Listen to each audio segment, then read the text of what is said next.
Hey guys, Kane here. I've got another 1v1 for you. It's going to be Lauri and GoogleFrog here on Inculta. We're going to see GoogleFrog here in the northeast with the red light vehicle factory, over in the southwest with the light vehicle factory as well. In the green trunks, it's going to be Lauri. Using a strike commander chassis here, which is always nice to see. GoogleFrog as well, so a little bit of an interesting choice there as far as the comp selections go.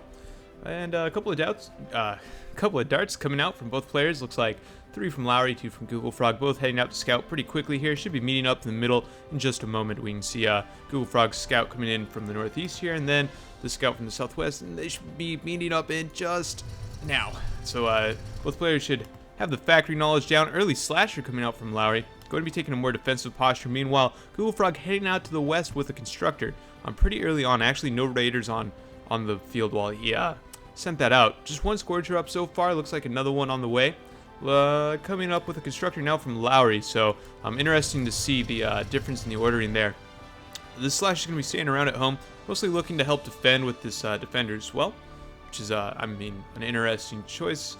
Going to be limiting Lauri's ability to expand safely here, but I don't know. I can understand taking a more defensive position against such a strong player as GoogleFrog.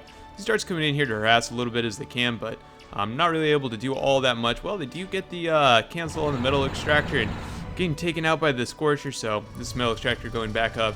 Just a moment here, another one nestling in, trying to do what it can against the metal extractor. I don't think it's quite going to take it out, but he runs away, switches to the other side of the solar collector. A little bit of a Charlie Chaplin movie here, and there we go. The dart gets the metal extractor with the runaround.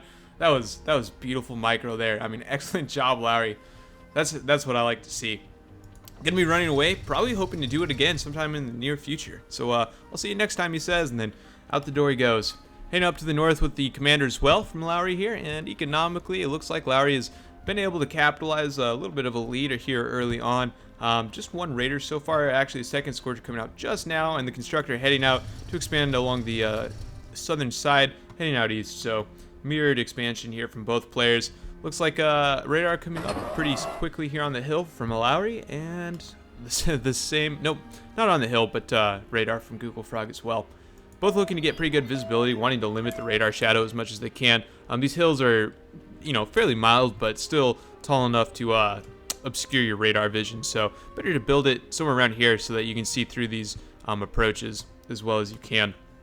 Pretty big pack of Scorches here from GoogleFrog. This is a fairly intimidating force. Looks like they're going to be heading around the northwest side, which is very lightly defended. Just one LLT, which can easily be avoided. A couple of Scorches here to help defend, and then the Slasher's been parked here the entire time as well, trying to keep them from coming into the base.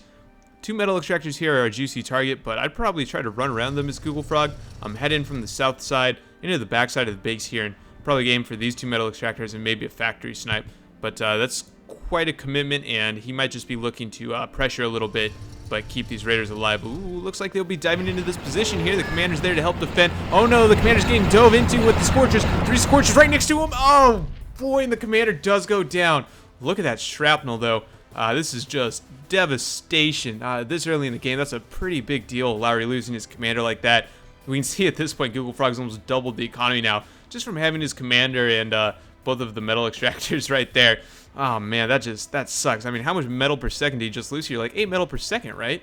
Because you get 4 from the commander and then 2 each from both the metal extractors. So that's a big deal, that dive right there. GoogleFrog did lose the majority of his military, so looks like Lauri's going to be heading out now with his military to do as much as he can, but with double the economy, GoogleFrog's not going to have much trouble catching back up. I should say he just has the 1 slasher on the field, so he is forced to rebuild his military. He actually has 3 constructors, or, well, 3 right here, I think. Oh, I don't know why I did that. He actually has 4 constructors out on the field by my count, which is a ton. He's definitely looking to take this game macro. Looks like 3 Scorchers, 2 Slashers coming in from Lauri, very slowly making their way across the middle of the map.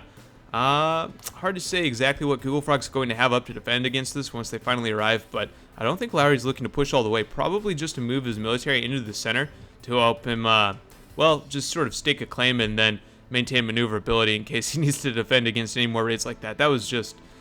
ouch. That always sucks, man, losing your commander that early in the game. That was right around the 4-minute mark that he did that. 1 Scorcher coming up from the north to poke around a bit from Lauri. Going to be chased away pretty handily by GoogleFrog's own Scorcher up here. This is an LLT that he can back into if he needs to. Looks like a little bit of a redundant radar system here from GoogleFrog, but that's alright. Not a big deal. Just like 55 metal or something like that. So they're cheap, and it's worth building a couple if you're worried about losing radar coverage on a certain front. Here we go. Lauri trying to poke in here with these Scorch. He does have the, well, I want to say retreat advantage, but anyway, he is sort of kiting Lauri's Scorchers, but ultimately does go down, able to take out 2 of the Scorchers, but unfortunately dumping the reclaim in GoogleFrog's territory, which is never how you want it to go down. And let's see here. Well, a few slashers up here to defend this constructor as it's moving out to the east, and it's going to be doing a pretty good job at that. Lauri's still pretty far behind. I mean, he hasn't been losing any more ground on top of losing his commander, but I mean, it certainly wasn't what he wanted to happen. It does look like he's stalling pretty hard as well from losing the commander. So he's going to have to build up some solars before he can even begin to rebuild his metal economy.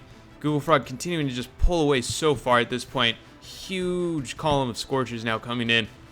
It's going to be pretty hard defense for Lauri to hold.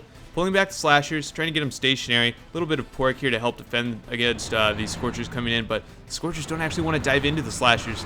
But looks like they're going to anyway. They could just go around and have a much easier time of it, but looks like GoogleFrog wants to whittle down the military while he's at the advantage here.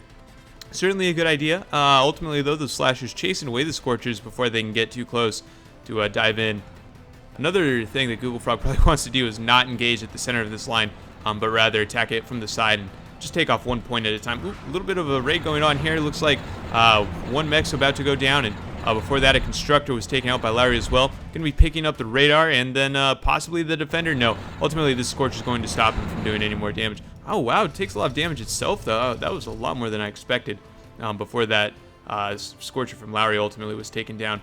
This mech's a little bit hurting. Could probably use some repairing. Now some reclaim out there as well. And, well, economically, it looks like GoogleFrog's beginning to pull ahead even further now.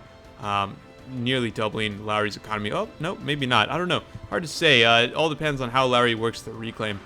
A couple of scouts coming around the backside. Oh, boy, and these slashers hammering down on the line of Scorches here that were just a bit out of position and not enough attention being paid, so it looks like one will go down for free. These slashers being very brave in this engagement, of course, being skirmishers, in air quotes.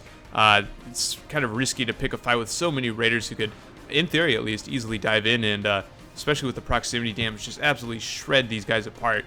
I mean, 2 Scorchers can kill a slasher in under a second at minimum range, so, or something like that. I forget exactly how much damage per second they deal. 314 at minimum range, it looks like. Yeah, so 2 of them, just under a second, could clear out a slasher, and this whole line could be wiped out very quickly. If the Scorchers were massed, it doesn't look like they're going to be. And actually a very strong force now building up for Lauri. He's going to be able to hold this easily at this point. Just 3 Scorchers trying to poke in from GoogleFrog. One of them gets taken out. The other 2 turn tail. Looking to regroup probably. Maybe defend. I mean, this is intimidating enough of a force that it could actually push in if it continued down this route. Very often I've noticed on this map, and also Alien Desert as well, the southeastern side tends to be not very well fortified. Oh wow, look at this pack of Scorchers coming in. This is why that army gotten so small from GoogleFrog. He actually split it off and headed over to the northwest. So you saw what he did there. He pushed in down to the southeast a bit, or the southern side, and then swung his forces around to the far west, which sort of threw Lauri off balance. You see the vast majority of his military is defensively positioned in the south, so there's nothing here to help defend against these Scorchers. They're going to be clearing out the stack defenses as quickly as they can. 6 Scorchers still remaining in this force, but they're going to be heading back, content with having dealt as much damage as they did. What GoogleFrog doesn't know is that he could drive in here and, well, there's 3 Scorchers in position, but still could pretty easally tear apart this position. Lauri doing some raiding of his own, just like I mentioned, along this not so well defended eastern side. A couple of LLT is going to be a bit of a problem. Needs to dive right in there. No, actually just casually strolling through. Still able to take him down pretty handily, but took a lot more damage than he needed to. 5 Scorchers still up, going to be trying to take out this LLT. It looks like, oh man, going to be meeting some resistance here from 5 Scorchers from GoogleFrog. Unfortunately, it looks like all 5 of these Scorchers from Lauri are going to go down right here in GoogleFrog's territory, just the way he wanted it. And what do I see here? A Raven, which means there must surely be, yes, an air factory switch from GoogleFrog. And wow, unsurprisingly, one from Lauri as well. I don't think either player scouted the air switch, although GoogleFrog is certainly on the verge of doing so. These Scorchers moving in to quickly intercept, but GoogleFrog does pick up the scout there, and so he's fully aware of what's going on. I'm not sure if Lauri knows that GoogleFrog is air switched, but he has to have some sort of inclination. These Scorchers finally getting in around the back, but not able to deal as much damage as they probably wanted. Trying to dive in on this factory. Probably the caretakers would have been a better target.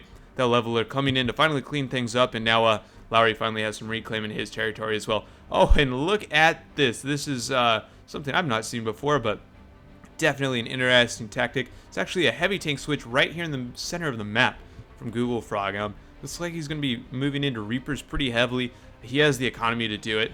Absolutely. He's, once again, almost doubled Lauri's economy, which every time I say it is more and more impressive of a feat because Lauri himself is sitting right around 30 metal per second. So certainly no slouch himself either. We do see there's quite a bit of expansion that could be done up to the northwest and also to the southeast here. So from both players, there's certainly more expansion that could be going on. Looks like GoogleFrog's going to be heading out with his Air Force now. Moving down to the southeast first to try and scout things out.